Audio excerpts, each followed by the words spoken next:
ચાલો, રસ્તા પરની નિયમિત પ્રવેગી ગતિ, પછી ઉર્ધ્વ દિશામાં ફેંકેલો પદાર્થ, મુક્ત પતન કરતો પદાર્થ, એમાં આપણે ઘણા વધારાના દાખલા જોયા. હવે આપણે મુક્ત પતન, ઉર્ધ્વ ગતિ અને રસ્તા પરની નિયમિત પ્રવેગી ગતિના ટેક્સ્ટ બુકના દાખલા લેવાના છે. એમાં વચ્ચે એક રહી ગયો છે ઉદાહરણ 3.4. બાકી ઉદાહરણ 3.3, 3.5 એ કરાવેલા છે. ચાલો, ઉદાહરણ નંબર 3.4 એક ખૂબ જ સરસ દાખલો, પરીક્ષામાં પૂછવા માટે ખૂબ જ સરસ દાખલો. ચાલો, આ દાખલો અગત્યનો છે પરીક્ષા માટે. 3.4 શું કીધું રકમમાં વાંચો. જો, એક બહુમાળી મકાનના ટોચ પરથી એક દડાને શિરોલંબ ઉર્ધ્વ દિશામાં 20 મીટર પર સેકન્ડની ઝડપથી ફેંકવામાં આવે છે.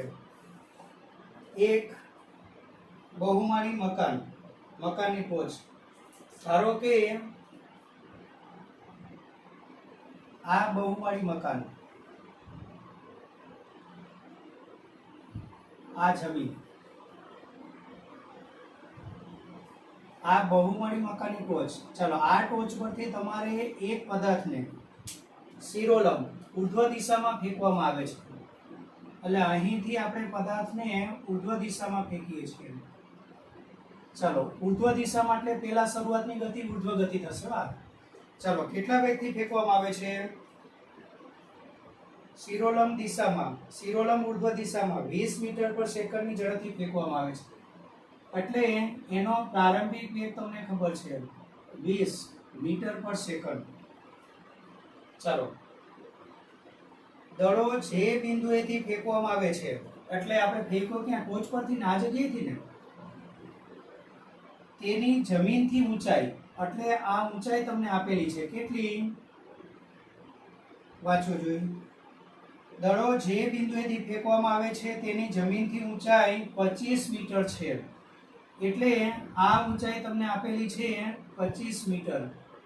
ચાલો, આ ઊંચાઈને આપણે h કહી દઈએ, 25 મીટર. અહીંથી આ ઊંચાઈ 25 મીટર. આગળ વધો. દડો કેટલી ઊંચાઈએ પહોંચશે? એટલે મહત્તમ ઊંચાઈ. આ લોકો એક શબ્દ મિસ્ટેક કરેલો, મહત્તમ ઊંચાઈ. ચાલો, ધારો કે દડો, એટલે દડો આ જગ્યાએ મહત્તમ ઊંચાઈએ પહોંચે છે. ચાલો, આ મહત્તમ ઊંચાઈ, એટલે મહત્તમ ઊંચાઈએ તેનો વેગ કેટલો થઈ ગયો હોય? 0 ને, વેગ 0. ચાલો, તો પહેલા ઓપ્શનમાં શું કીધેલું છે? દડો કેટલી ઊંચાઈએ પહોંચશે એ ઊંચાઈ આપણે શોધવાની છે. આને તમે એક સંકેત આપો તો ચાલશે, ખાલી 25 મીટર રહેવા દો ને.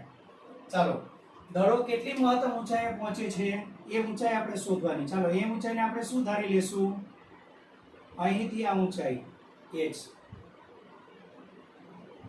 ધારી લો. ચાલો, પહેલા આપણે લખશું, ધારો કે દડો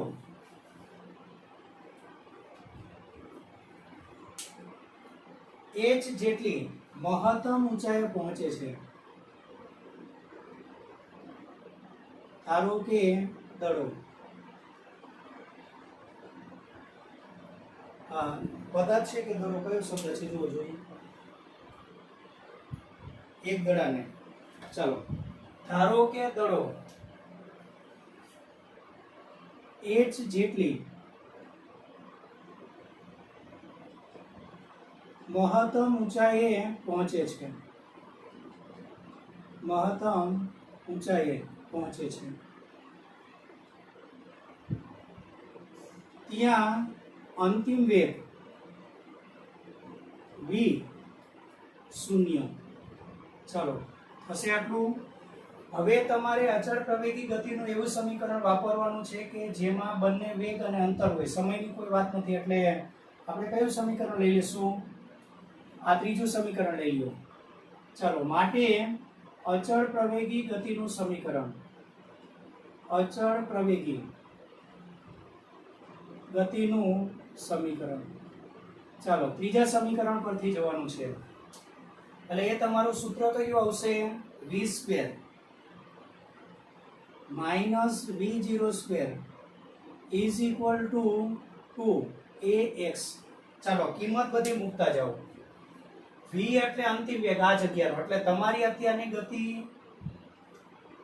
a થી b સુધીની ગતિ છે.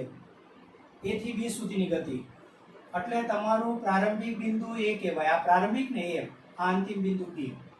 ચાલો અંતિમ વેગ b બિંદુ પાસેનો વેગ શૂન્ય ને. ચાલો અહીં v0 v0 વેગના ચિહ્ન તો માઇનસ વિચારો ને, પ્લસ જ મૂકવાના. કેટલા?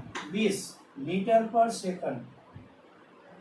ચાલો ગુરુત્વ પ્રવેગ 9.8 કે 10 કેટલો લેવાનો છે જોવો જોઈએ. નીચે રકમમાં લખેલું છે 10 મીટર પર સેકન્ડ સ્ક્વેર લો. ગુરુત્વ પ્રવેગ હંમેશા માઇનસ જ લેવાય. 10 મીટર પર સેકન્ડ સ્ક્વેર. ચાલો અંતર શોધવાનું ને, એટલે x તરીકે શું લઈ લેશું? ઉર્ધ્વ ગતિ છે, ઉર્ધ્વ ગતિ, કારણ કે a થી b સુધીની ઉર્ધ્વ ગતિ માટે પ્લસ લેવાય, એટલે x તરીકે શું લેશું? Plus h. ચાલો કિંમત મૂકી દો.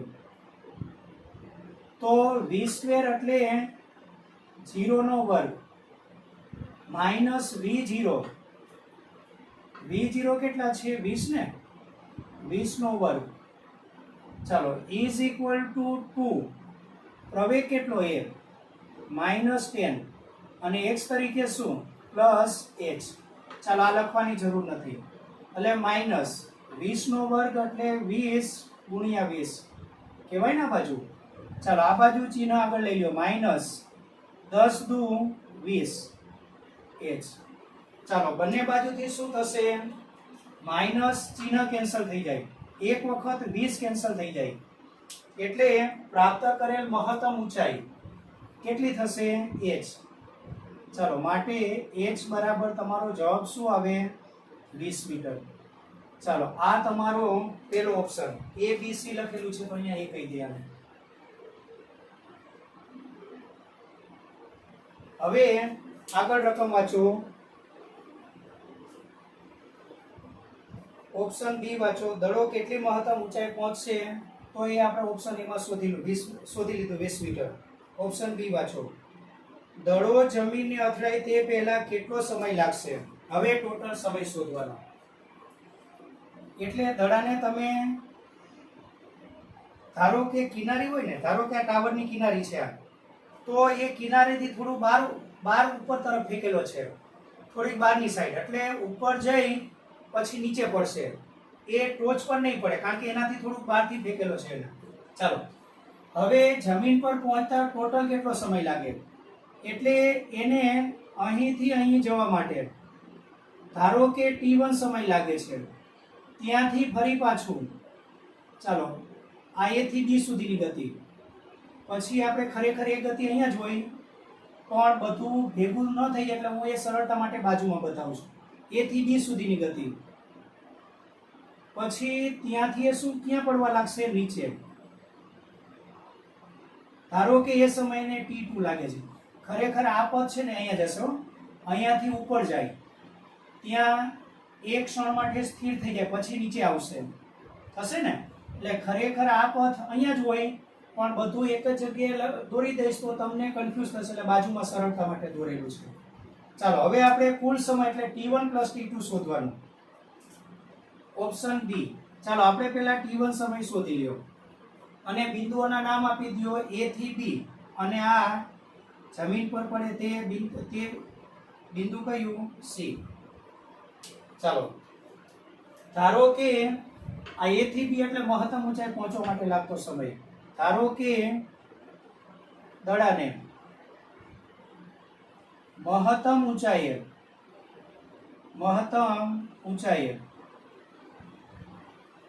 પહોંચવા માટે લાગતો સમય t1 છે. ચાલો હવે તમારે કયું સમીકરણ લેવાનું? હવે આના પરથી બી થશે, આના પરથી બી થાય. પહેલામાં તો t નથી, એટલે સરળ આપણને આ પડશે. આ લઈ લો ને. ચાલો માટે એકવાર અચળ પ્રવેગી ગતિ લખી એટલે દર વખતે આ શબ્દનો ઉલ્લેખ જરૂર નથી. કયા સૂત્ર પરથી? v બરાબર v0 પ્લસ at. ચાલો હવે a થી b સુધીની ગતિ એટલે ઉર્ધ્વ ગતિ ને. ઉર્ધ્વ ગતિમાં ચાલો અહીં ઉર્ધ્વ ગતિમાં આ ઉર્ધ્વ ગતિ છે, a થી b સુધીની ગતિ ચાલે છે એમાં. ચાલો ઉર્ધ્વ ગતિમાં તમારો v એટલે મહત્તમ ઊંચાઈ વેગ 0, v0 એટલે પ્રારંભિક વેગ. પ્રારંભિક વેગ એટલે આ ને a થી b સુધીની ગતિ ચાલે છે. ચાલો ધારો કે દડાને મહત્તમ ઊંચાઈ પહોંચવા માટે લાગતો સમય t1 છે. આ કઈથી કઈ ગતિ છે? a to b. ચાલો એ પહેલા લખી દીધું તોય ચાલે.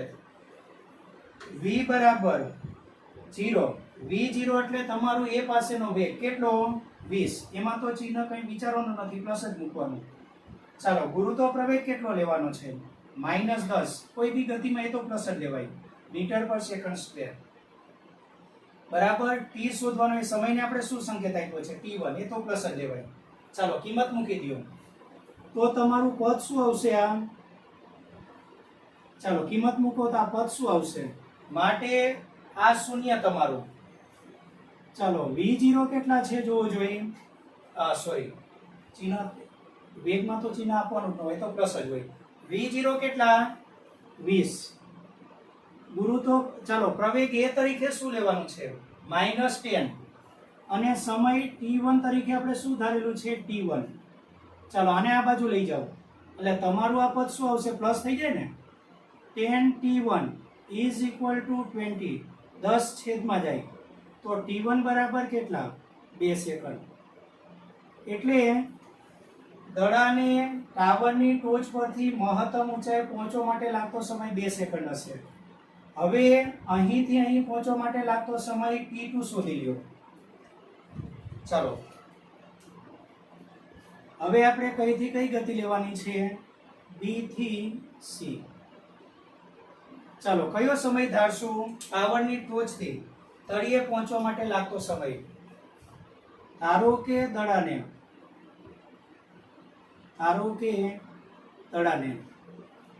ટોચથી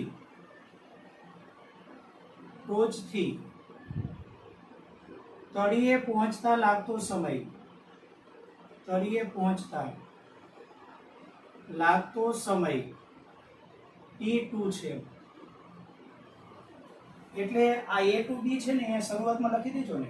a to b જેવી રીતે આપણે અહીંયા લખ્યું ને એવી રીતે શરૂઆતમાં લખી દેજો અહીંયા ઓપ્શન b માં, પછી આ બધું લખજો એટલે આપણે બધું એક સરખું જળવાય. ચાલો હવે તમારું સમીકરણ કયું આવશે? એમાં તમારે આ સમીકરણ પરથી જવું હોય તો પણ એમાં મુશ્કેલી ક્યાં છે? b થી c સુધીની ગતિ લેશો તો આ તમારું પ્રારંભિક એટલે આ જગ્યાએ કે એ તો તમને ખબર છે 0. અંતિમ વેગ એટલે આ જગ્યાનો જમીન પરનો એ વેગ નથી, એટલે આ સૂત્ર તમને કામ નહીં લાગે. ચાલો આ છેલ્લું સૂત્ર કામ નહીં લાગે, આ લેવું પડશે ને કારણ કે આમાં બી 2 વેગ છે એટલે આ લઈ લ્યો. ચાલો માટે x બરાબર v0t પ્લસ 1/2 at².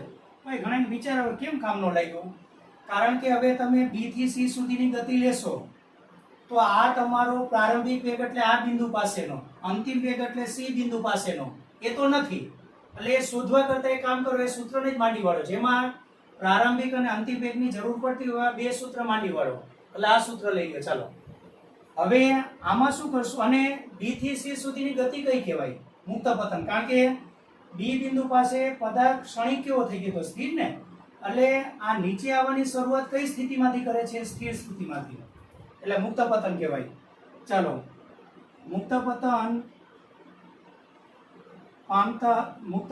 પામતા દડા માટે આ મુક્ત પતન કહેવાય.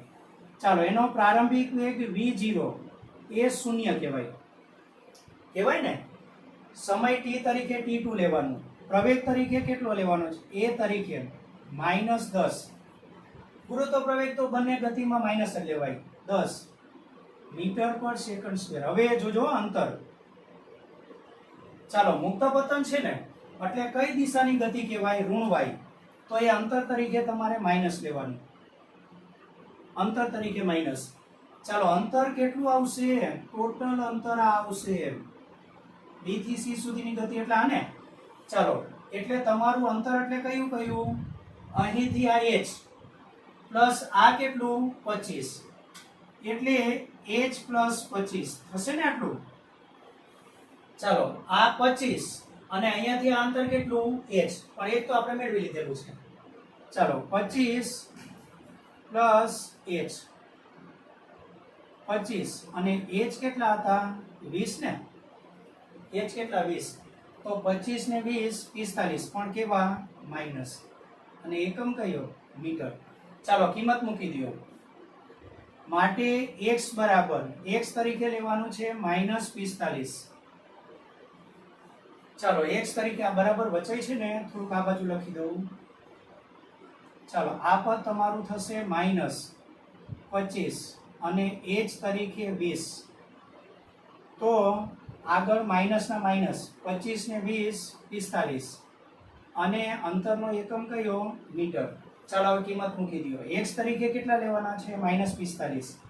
v0 0 એટલે આખું પદ 0. ચાલો પ્લસ 1/2 a તરીકે કેટલા લેવાના છે? a તરીકે -10 અને સમયનો સંકેત કયો ધારેલો છે? t2 ને, એટલે t2 સ્ક્વેર.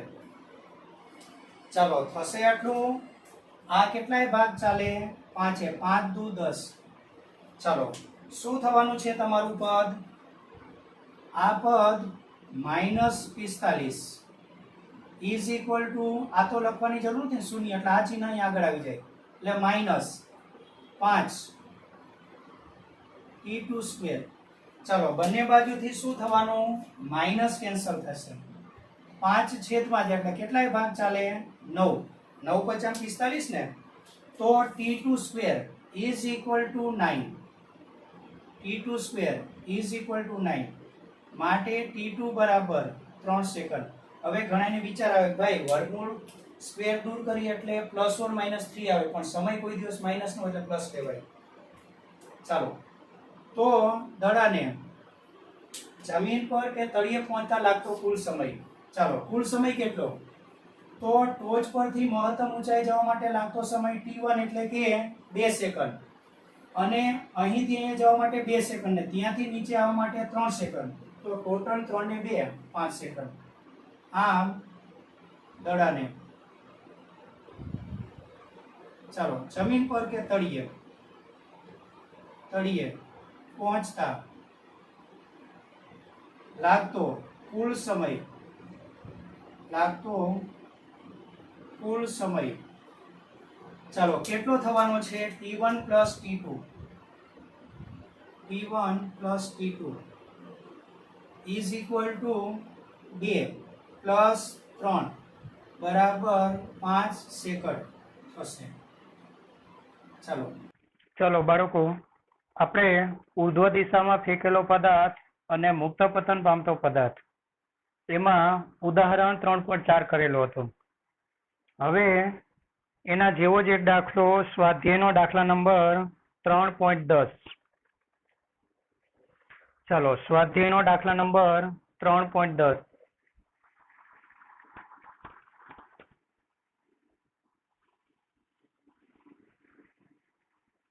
શું કીધું છે વાંચો. કોઈ એક ખેલાડી 29.4 મીટર પર સેકન્ડની પ્રારંભિક ઝડપથી એક દડાને ઉર્ધ્વ દિશામાં ફેંકે છે. બરાબર? એટલે અહીં પ્રારંભિક વેગ અને કઈ દિશામાં ફેંકેલો? ઉર્ધ્વ દિશામાં. લખી દે એટલે ખ્યાલ આવે. ઉર્ધ્વ દિશામાં ફેંકેલા દડાનો પ્રારંભિક વેગ તમને આપેલો છે. ચલો કેટલો આપેલો છે જોવો જોઈએ. 29.4 મીટર પર સેકન્ડ. ચાલો દાખલો સરળ છે. શું કીધું વાંચો. દડાની ઉર્ધ્વ દિશાની ગતિ દરમિયાન પ્રવેગની દિશા કઈ હશે? ચાલો પહેલા ઓપ્શનમાં તમને કીધેલું છે આપણને ખબર છે ચાલો, દડાની ઉર્ધ્વ ગતિની દિશા દરમિયાન આ જમીન અહીંયાથી ફેંકેલો છે ને, આ જમીન. ચાલો, એટલે ઉર્ધ્વ ગતિની દિશા દરમિયાન ગુરુત્વ પ્રવેગની દિશા કઈ હશે? તો આપણને ખબર છે કે ગુરુત્વ પ્રવેગ કોઈ પણ તબક્કે આ જગ્યાએ હોય ત્યારે બી નીચે હોય, અહીંયા હશે ત્યારે બી ગુરુત્વ પ્રવેગ નીચે હશે, અહીંયા હશે ત્યારે બી ગુરુત્વ પ્રવેગ નીચે હશે, મહત્તમ ઊંચાઈએ પણ ગુરુત્વ પ્રવેગ નીચે હોય. પછી રિટર્ન આવવાની શરૂઆત કરે, બરાબર, અહીંથી ઉપર જાય, ચાલો મહત્તમ ઊંચાઈએ ક્ષણિક સ્થિર થઈ જાય, ત્યાંથી નીચે પડવાની શરૂઆત કરે.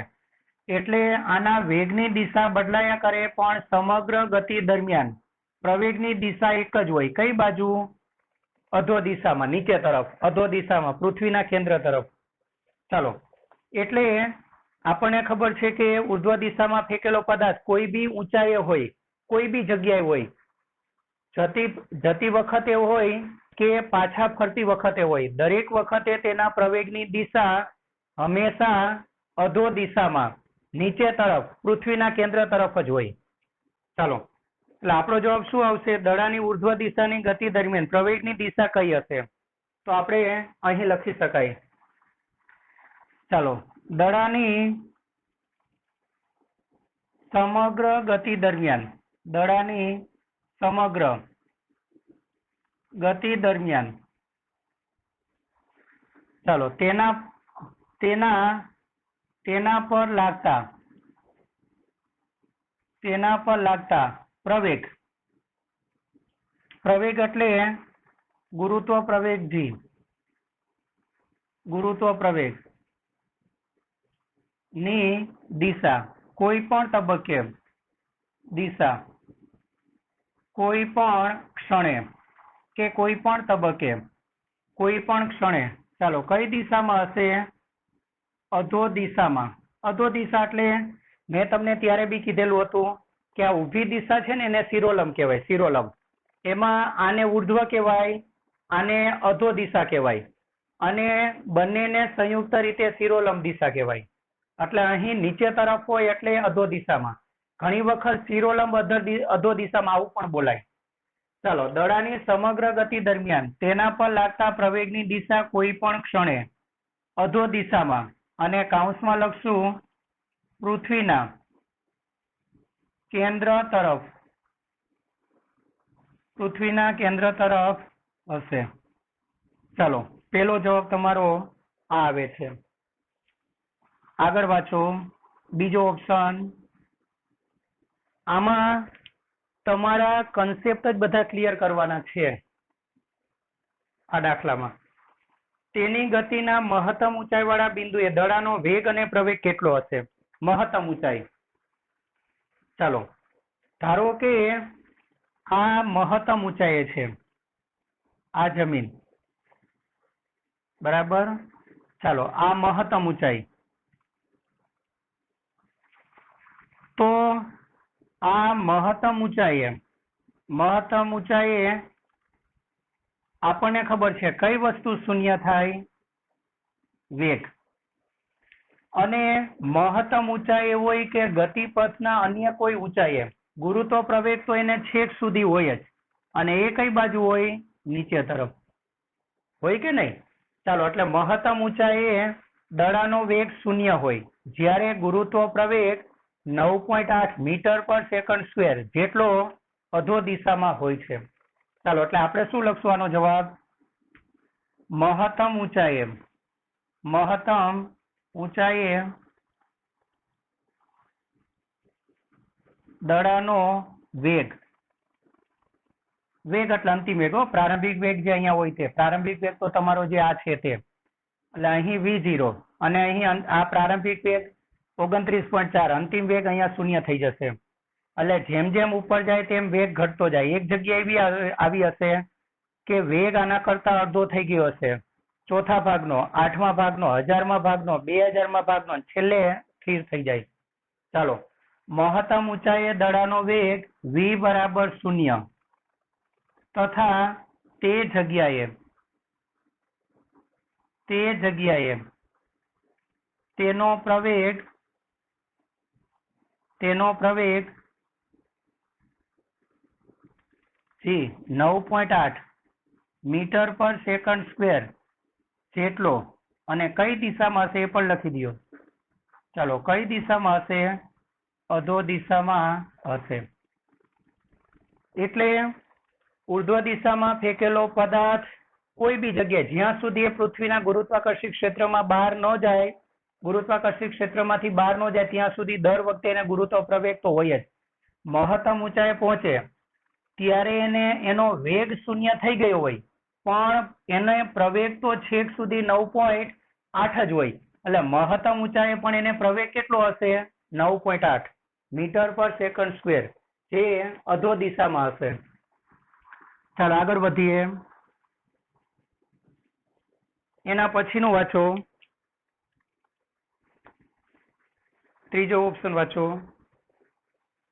દડાની મહત્તમ ઊંચાઈવાળા બિંદુએ સ્થાન x બરાબર 0 અને સમય t બરાબર 0 સેકન્ડ તથા શિરોલંબ નીચે તરફની દિશાને, એટલે શિરોલંબ અધો દિશાને ધન x અક્ષની દિશા તરીકે પસંદ કરો. ચાલો હવે આપણે શું કરવાનું છે? એક નવી પરિસ્થિતિ લેવાની છે. ચાલો, આ ધારો કે આ જમીન, અને અહીંથી તેને ઉર્ધ્વ દિશામાં ફેંકવામાં આવેલો છે, બરાબર? અને ધારો કે આ મહત્તમ ઊંચાઈ, આ મહત્તમ ઊંચાઈ.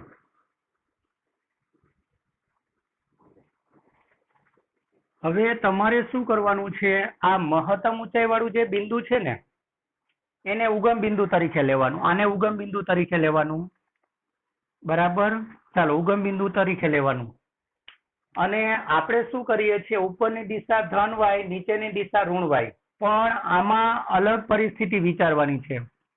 આ નીચેની દિશાને તમારે કેવી સ્વીકારવાની છે? વાંચો, અહીં આને પ્લસ લેવાની છે અને આને તમારે કેવી લેવાની? માઇનસ. ચાલો, ઉપરનું સમીકરણ થોડી વાર માટે સાફ કરી નાખું. ચાલો, આ ઉપરની દિશાને તમારે કેવી? આ તમારું ઉગમ બિંદુ x બરાબર 0, બરાબર, અને t બરાબર 0 સમય આ જગ્યાએ છે. આને ધન y દિશા લેવાની, આને ઋણ y દિશા, આવી રીતે જવાનું છે. ચાલો હવે શું કરવાનું છે? વાંચો જોઈ. દડાની મહત્તમ ઊંચાઈ વાળા બિંદુને, એટલે આ બિંદુને, ચાલો આપણે શું કરવાનું? x બરાબર 0 તરીકે લેવાનું, એટલે કે ઉગમ બિંદુ તરીકે લેવાનું. અને શિરોલંબ નીચે તરફની દિશાને ધન x, ચાલો x અક્ષની ધન દિશા, મેજોરિટી ધન દિશા આપણે આ લઈએ છીએ, ખબર ને? આ તો ધારેલી વસ્તુ છે. ધારો કે હું આને ધન x લઉં, તો આ કઈ લેવાની? ઋણ x. આગળ વધો. તો નીચે તરફની દિશાને ધન x અક્ષની ધન દિશા તરીકે પસંદ કરો. આ પસંદગીના સંદર્ભે દડાની ઉર્ધ્વ દિશાની ગતિ અને અધો દિશાની ગતિ માટે સ્થાન, વેગ અને પ્રવેગના ચિહ્ન દર્શાવો. ચાલો, પેલા ઉર્ધ્વ દિશાની ગતિ માટે આપણે પેલા શું કરવાનું છે? ઉર્ધ્વ દિશાની ગતિ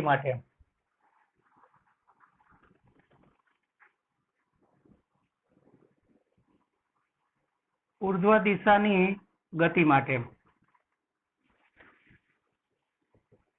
ચાલો, તમારે કોના કોના સંકેત જણાવવાના છે?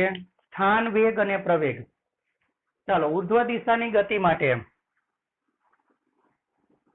સ્થાન, અને સ્થાન એટલે યામ બતાવે, x નું ચિહ્ન કે x નો સંકેત. ચાલો, કેવો આવે? વિચારીને કયો જોઈ મને. સ્થાન x નો સંકેત કેવો આવતો હશે? વિચારો જોઈ. કારણ કે ઉર્ધ્વ દિશાની ગતિ એટલે આપણે દેખીતી વાત છે કે ઉર્ધ્વ દિશાની ગતિ એટલે ઋણ ગણાય, અધો દિશાની ગતિ એટલે આના પર ગણાય. આ યાદ રાખવાનું. ભલે આપણે ઉગમ બિંદુને અહીંયા લીધેલું છે, પણ ઉર્ધ્વ દિશાની ગતિ એટલે આમ ઉપર જાય છે ને, તો એ આના પર ગણાય. ચાલો, તો તમને એક વસ્તુ ખબર છે કે ધારો કે કોઈ પદાર્થ x અક્ષ પર હોય અને ઋણ x, તો એ આ બાજુ આવતો હોય, ભલે હોય આ જગ્યાએ, પણ આ બાજુ આવતો હોય, ઋણ x અક્ષની દિશા તરફ આવતો હોય તો એનો વેગ ઋણ જ ગણાય. બરાબર. તો સ્થાન x નો સંકેત ચાલો કેવો આવશે? ઋણ. બરાબર. પછી એનો વેગની દિશા પણ કઈ બાજુ હશે? ઉપર તરફ. દાખલા તરીકે ધારો કે કોઈ વાહન આમ જતું હોય તો એનો આગળનો કાચ બોનેટ ડ્રાઈવરનું મોઢું કઈ બાજુ હોય? ઉપર તરફ હોય કે નહીં? એટલે વેગની દિશા પણ આ દિશામાં હોય. ચાલો, એટલે વેગ v નો સંકેત, એ સંકેત પણ કેવો હશે? ઋણ. એ સંકેત ઋણ હશે. તથા પ્રવેગનો સંકેત, પ્રવેગ કઈ બાજુ છે જુઓ. ગુરુત્વ પ્રવેગ હંમેશા આપણને ખબર છે કોઈ પણ ગતિમાં ગુરુત્વ પ્રવેગ હંમેશા નીચે તરફ જ હોય, અને ગુરુત્વ પ્રવેગ નીચે તરફ એટલે નીચે તરફ છે તો આ અક્ષ પર ગણાય એટલે ધન ને. તથા પ્રવેગ ધન થશે. ચાલો, હવે તમારે કઈ ગતિ લેવાની છે? આગળ વાંચો. અને ઉર્ધ્વ દિશાની ગતિ અને અધો દિશાની ગતિ માટે ચાલો હવે આપણે લેવાનું છે અધો દિશાની ગતિ માટે.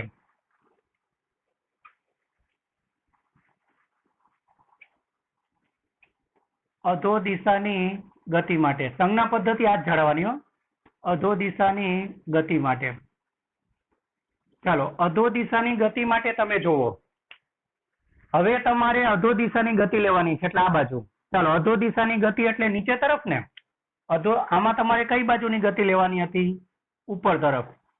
આમાં તમારે કઈ બાજુની ગતિ લેવાની? નીચે તરફ. અધો દિશાની ગતિ એટલે નીચે તરફ. તો નીચે તરફ છે તો સ્થાન ધન મળે. એનો વેગની દિશા પણ નીચે તરફ હશે. બોનેટ કે ડ્રાઈવરના મોઢું પણ નીચે તરફ આવશે. વાહન આમ જતું હોય તો નીચે તરફ આવે ને.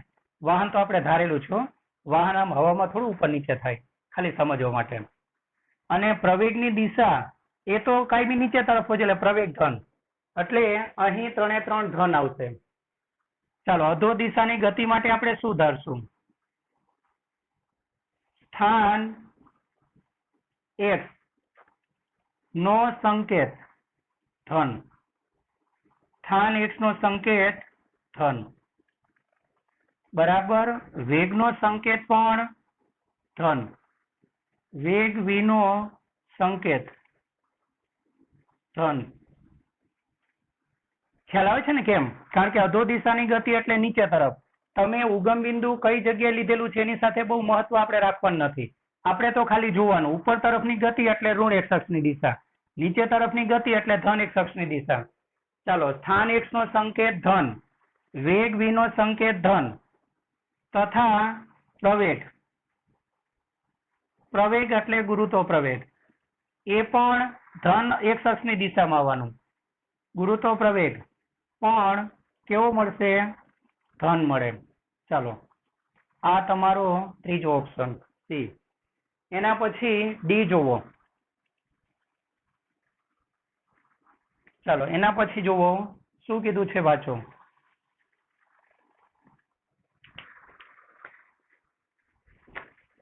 દડો કેટલી મહત્તમ ઊંચાઈએ પહોંચશે, એટલે દડાએ પ્રાપ્ત કરેલી મહત્તમ ઊંચાઈ શોધવાની છે. અને કેટલા સમય બાદ ખેલાડીના હાથમાં પાછો આવશે, અને ગુરુત્વ પ્રવેગ 9.8 લેવાનો છે. ચાલો, એટલે ખેલાડી અહીંથી દડાને ઉર્ધ્વ દિશામાં ફેંકે છે. બરાબર. તો આ મહત્તમ ઊંચાઈ, આપણે મહત્તમ ઊંચાઈ ધારો કે એ જ ધારી લઈએ. એટલે અહીં આપણે આકૃતિ દોરી દઈએ. ધારો કે આ જગ્યાએથી દડાને v0 જેટલા વેગથી ફેંકવામાં આવે છે અને તે ઉપર જાય. આ મહત્તમ ઊંચાઈ, ત્યાં એનો વેગ 0 થઈ જાય. ધારો કે એને પ્રાપ્ત કરેલી ઊંચાઈ શોધવાની છે ને. ચાલો, મહત્તમ ઊંચાઈ, ત્યાં તેનો વેગ 0 થઈ જાય. બરાબર. અને ધારો કે તેણે પ્રાપ્ત કરેલી ઊંચાઈ સ્મોલ h છે. અને અહીંથી અહીં જવા માટે ધારો કે એને ટી સમય લાગે છે, ટી સમય, તો આપણે વાત કરશું કે જેટલા સમયમાં ઉપર જાય એટલા સમયમાં એ ઉપરથી નીચે આવશે, એટલે અહીં બી લાગતો એને સમય કેટલો હશે? ટી. તો ખેલાડીના હાથમાં કેટલા સમય પછી પાછો આવે? ટી પ્લસ ટી એટલે 2t સમય, એટલે આપણે ટી શોધવાનું રહેશે. ટી એ કયો સમય? મહત્તમ ઊંચાઈ પહોંચવા માટે લાગતો સમય. ચાલો આપણે ધારી લેશું. ધારો કે બે વસ્તુ ધારી લ્યો. ધારો કે દડાને મહત્તમ ઊંચાઈએ પહોંચવા, ધારો કે દડાએ પેલા મહત્તમ ઊંચાઈ ધારી લ્યો અને તે માટેનો સમય દડાએ પ્રાપ્ત કરેલ, ધારો કે દડાએ પ્રાપ્ત કરેલ મહત્તમ ઊંચાઈ, ચાલો આપણે કેટલી ધારેલી છે સંકેત જુઓ. મહત્તમ ઊંચાઈ h તથા તે માટે લાગતો સમય t છે. ચાલો હવે પેલા ઊંચાઈ શોધી લ્યો. અચળ પ્રવેગી ગતિનું કયું સમીકરણ પસંદ કરશું? મહત્તમ ઊંચાઈ વેગ 0, આ સમયનો વેગ છે. હવે તમારી પાસે બંને અજ્ઞાત વસ્તુ, એટલે પેલા આ અજ્ઞાત વસ્તુ શોધો, એટલે પેલી વખત ટી ને અવગણો. ટી ને અવગણો તો છેલ્લું સૂત્ર ને. ચાલો આપણે શું કરશું? અચળ પ્રવેગી ગતિનું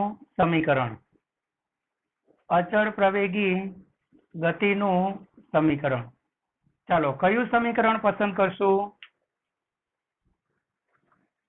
અને ત્રીજું સમીકરણ, એટલે એ સમીકરણ તમારું શું થવાનું? v² માઇનસ v02 બરાબર 2 AD પરથી. ચાલો થશે આટલું. કિંમત મૂકો. પ્રાપ્ત કરેલ અને મહત્તમ ઊંચાઈ એનો વેગ 0 થઈ જાય ને, એટલે અંતિમ ડાયરેક્ટ કિંમત મૂકવા આવડશે ને. ચાલો અંતિમ વેગ 0 માઇનસ એનો પ્રારંભિક વેગ કેટલો? v0 એટલે કેટલા છે ત્યાં? 29.4 નો વર્ગ ઇઝ ઇક્વલ ટુ 2 ગુરુત્વ પ્રવેગ. અને તમારે આ સંદર્ભને ધ્યાનમાં લઈને વાત કરવાની છે. આ સંદર્ભને ધ્યાનમાં લઈને ગુરુત્વ પ્રવેગ કેવો લેવાનું નક્કી કર્યું છે? ચાલો ઉર્ધ્વ દિશાની ગતિ, એમાં ગુરુત્વ પ્રવેગ તો ધન જ છે ને, એટલે આ જરાક યાદ રાખજો 9.8.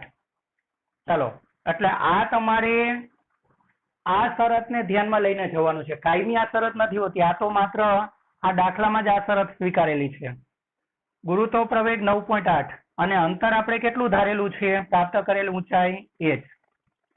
ચાલો એટલે આ તમારું પદ આવે માઇનસ 29.4 નો વર્ગ ને. ચાલો અને છેદમાં શું આવશે? 2 ગુણ્યા 9.8 ઇઝ ઇક્વલ ટુ h. ચાલો તો તમને h કેટલું મળે છે?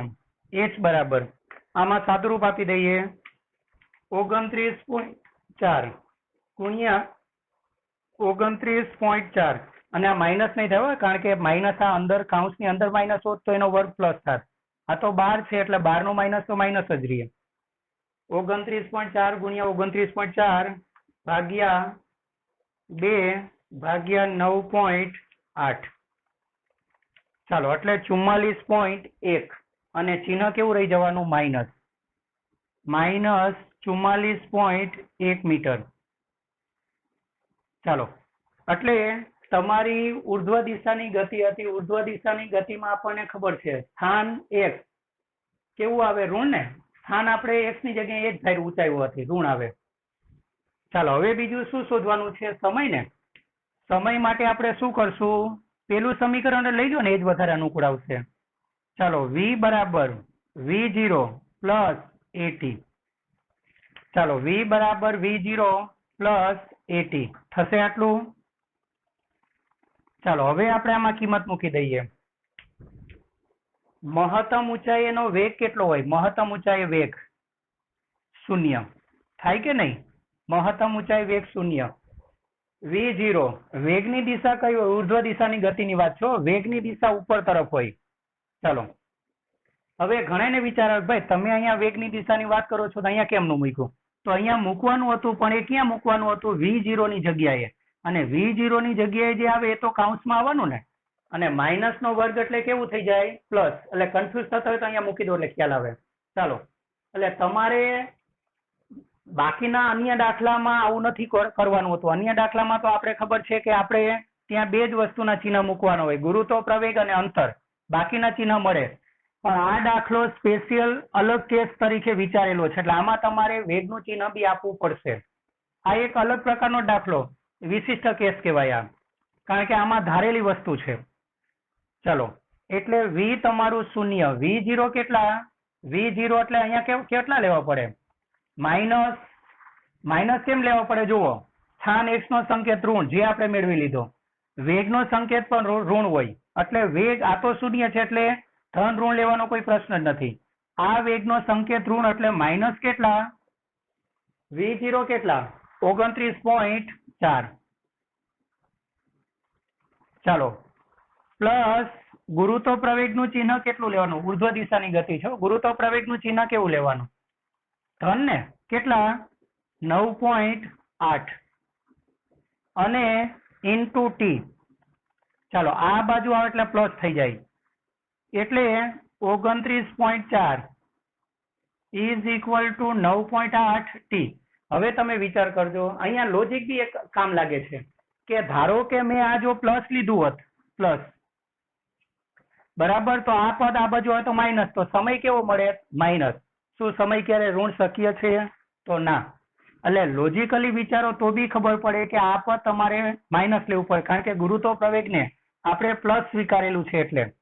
બાકી આગળના બધા દાખલામાં તો આપણે આને માઇનસ જ લેતા, એટલે વેગને આપણે ચિહ્ન આપવું જ ન પડતું. ચાલો, એટલે આ તમારું થાય 9.8. ભાગાકાર કરો. ચાલો, તો t કેટલા મળે? 29.4 ભાગ્યા 9.8. 29.4 ભાગ્યા 9.8. 8 તારી 24 એટલે 3 સેકન્ડ આવે. ચાલો, 3 સેકન્ડ.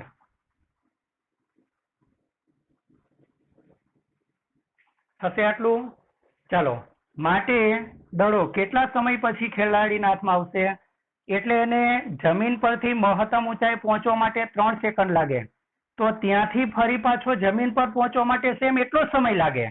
એટલે અહીંથી અહીં જવા માટે 3 સેકન્ડ લાગે, તો ત્યાંથી ફરી પાછો હાથમાં આવવા માટે 3 સેકન્ડ, એટલે 3 ને 3 6 સેકન્ડ. ચાલો, માટે દડો ખેલાડીના હાથમાં, ચાલો, 3 + 3 એટલે કે 6 સેકન્ડ પછી આવશે. આ આપણો જવાબ. સમજાય છે? એટલે આમાં એક વધારાની વસ્તુ કહી દો, એ વસ્તુ જરાક યાદ રાખજો. એક તો તમને આ વસ્તુ કીધી, બરાબર, એટલે કોઈ પણ વસ્તુ, દાખલા તરીકે ધારો કે તમે જમીન પરથી કોઈ વસ્તુને ફેંકો છો, તો એ જમીન પરથી મહત્તમ ઊંચાઈ જવા માટે જો એને t1 સમય લાગતો હોય અથવા t સમય લાગતો હોય, તો મહત્તમ ઊંચાઈથી ફરી પાછો એને જમીન પર આવવા માટે સેમ એટલો સમય જ લાગે. એક આ વસ્તુ ધ્યાન રાખવાની. બીજી એક વસ્તુ કહી દઉં, ધારો કે તમને હું એક કોમ્પિટિટિવ લેવલનો એક દાખલો આપીશ આના આધારે, એટલે બરાબર સમજી લેજો. ચાલો, કોમ્પિટિટિવ લેવલ એટલે થોડાક દાખલા ભારે હોઈ શકે. ચાલો, બીજું એક સમજાવી દો, આ પણ યાદ રાખજો. ધારો કે કોઈ પદાર્થને હું ટાવરની ટોચ પરથી ઉર્ધ્વ દિશામાં ફેંકું છું, અને કેટલા વેગથી ફેંકું છું? V0 વેગથી, બરાબર. તો એ મહત્તમ ઊંચાઈએ જાય, મહત્તમ ઊંચાઈએ તેનો વેગ કેટલો થઈ જાય? 0 ને, બરાબર. ચાલો, મહત્તમ ઊંચાઈએ એક ક્ષણ માટે સ્થિર થઈ જાય, ત્યાંથી ફરી પાછો શું થવાનું? નીચે આવવા લાગશે. આવવા લાગે કે નહીં નીચે? હવે જ્યારે નીચે આવવા લાગે અને જે હાઈટેથી એને ફેંકેલો તો સેમ એ જ હાઈટ પર પહોંચે, ત્યારે તેનો વેગ પાછો કેટલો થઈ ગયો હશે? V0. એટલે અહીં તમે V0 વેગથી એને ફેંકેલો છે, ઉપર જે અહીંયા વેગ 0 થઈ જાય. હવે નીચે આવવાની શરૂઆત કરે એટલે સેમ આ જગ્યા આવે ત્યારે તેનો વેગ કેટલો થઈ ગયો હશે? V0. શું કામ? કારણ કે ઉપર જતી વખતે જેટલા જેટલા દરથી ઘટાડો થાય એટલા જ દરથી નીચે આવતી વખતે વધારો થાય. એટલે નીચે આવતી વખતે સેમ હાઈટ પર આવે ત્યારે તેનો વેગ કેટલો થઈ ગયો હોય? v0. એટલે અમુક વખત તમારે એવું કરવું પડશે કે માત્ર અહીંથી અહીં સુધીની જ ગતિ લેવી પડશે. ટાવરની ઊંચાઈ શોધો, તો ટાવરની ઊંચાઈ શોધવાની એટલે આટલી જ ગતિ કન્સિડર કરવી પડે કે નહીં? તો ત્યાં તમે એનો પ્રારંભિક વેગ કેટલો ધારશો? અહીંથી જ ગતિ લેવાની. જો ઊંચાઈથી લીધી હોત ને અહીંયાથી આ સુધીની ગતિ, અહીંથી આ આખી ગતિ લઉં ને આખી ગતિ, તો પ્રારંભિક વેગ v0 ધરાય. પણ આટલી ગતિ લઉં ને અહીંથી આ સુધીની, તો પ્રારંભિક વેગ કેટલો? અહીંયાથી લઉં આખેથી તો 0 લેવાય. પણ અહીંથી આ સુધીની ગતિ લઉં તો પ્રારંભિક વેગ કેટલો ધરાય? v0. આ ટાઈપનો એક કન્સેપ્ટનો હું તમને દાખલો આપીશ.